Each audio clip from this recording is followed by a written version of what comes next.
Okay. because we're in trance 50 times a day or not, or even more. So tell us about that and tell us about hypnotherapy, because people may only know it through various forms of entertainment, such as Paul McKenna, etc., which is fine. I mean, it's Yes. like I'm not judging that. Mm. But tell us what hypnotherapy, you would call it clinical hypnotherapy, I Yes. guess.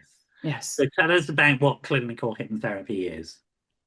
Well, the idea is the clinical is just means that it is aimed to help people with Yeah. issues they no longer want to have, and they're usually behavioral issues. And Yeah. it can be quitting smoking, thinking patterns, improving performance, for example, sports Yeah. people, dealing with phobias, etc.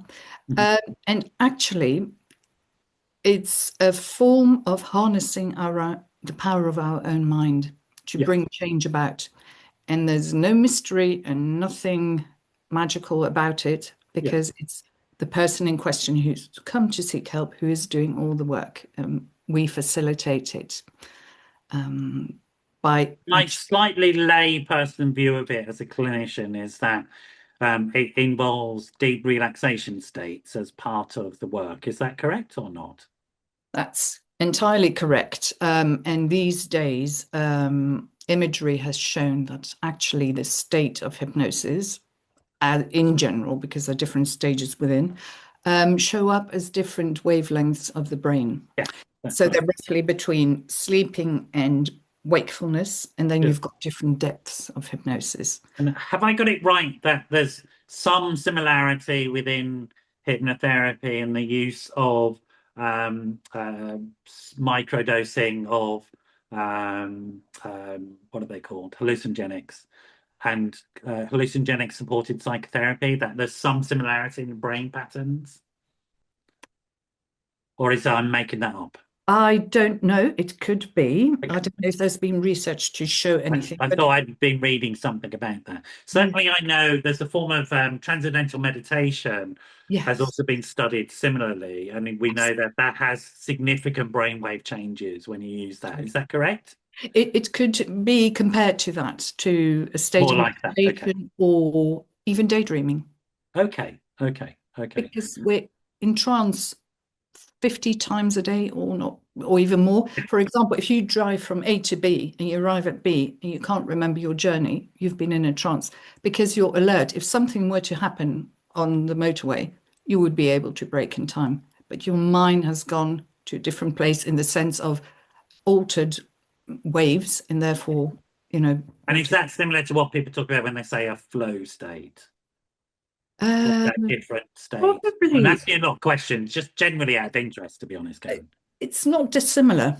Right. It's not dissimilar because it does open doors because the brain is also in a different place, literally, and more open to things, whether it's creativity, so output, or hypnotherapy input. Yeah. And would hypnotherapy be a left or right brain thing, or is it not like that? Is it more topographical? Is it It's more general. is it more generalized? Okay. General. Okay. Yeah. And it's really interesting because if we think about, say, something like EMDR, which you'll be familiar with, Mm, that's very much about consciously moving a thought or a feeling. A feeling is a thought, really, at a biological level, from to different places in the brain.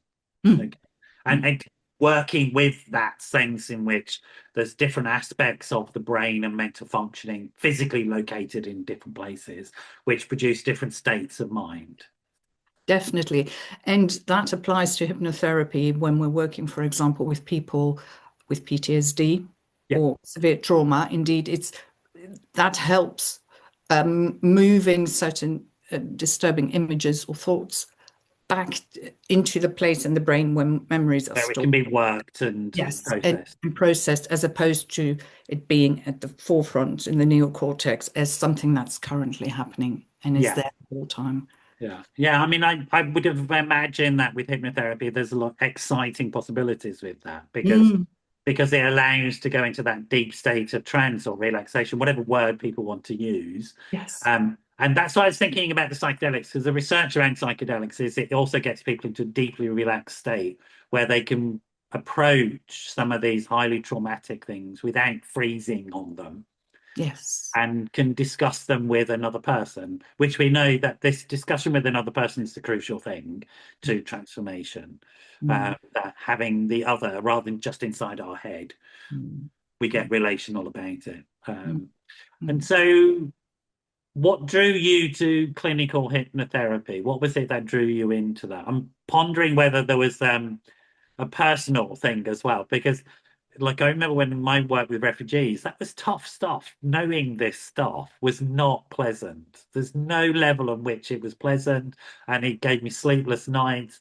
I needed help and support from a Mm. secondary perspective. And I wonder whether, having done this human rights work and the stories that you would have heard, whether it's similar type of stuff, really. They were. I didn't make that connection consciously, but Right. I've always been fascinated by, I mean, with a French education, you study Freud. That's They're what you, obsessed with psychoanalysis in France. or Lacan, it doesn't matter. It's absolutely, it's still analytic. We all They're- like look at them and go, what? Yeah, whatever. exactly. But Very I was French. They're never going to give fascinated. up the French, are they? So I must say I've got a cultural bias there, although in taking Okay. I psychotherapy. won't take the piss too much, I promise. I won't be too British about it. Uh, but that opened really that tickled my curiosity Did with it? Right. therapy and seeing what can be achieved. I read recently some research as well. One hypnotherapist who specialized in helping with surgery without anesthetic. Oh, interesting. Yeah, I can see how that could work. The And, the Veterans Association in America have been looking at gaming, developing games instead of drugs for pain management oh, because the brain can do that stuff. yes, It's yes. amazing. Yeah, I mean, it's extraordinary. Absolutely. So I can really get that why that might work. Mm. Because anyway, there's a guy who works with me called Richmond. I better not go into pain management because he's a specialist in it. He'll shoot me down in flames. Stop pretending to know about his field. So you had this interest, and then that took you into hypnotherapy, and you worked with that for some time. At some point, you decided what to add to those No, qualification I added the experiences, or training straight away. I added it onto did you? it, did it in one go. Yes, So yes, you added the psychotherapy training on. yes, I did. And what would you say are the similarities and differences? Because you're ideally placed to what I mean, if somebody says I'm a psychotherapist and somebody says I'm a hypnotherapist, for you, what does that mean? What's the difference? Well, in a nutshell, psychotherapy is a talking therapy, which hypnotherapy isn't. Of Yeah. course, in a session, there is room. We talk in the beginning, we talk a little at the end, but the crux of the session is the actual hypnosis bit. Okay.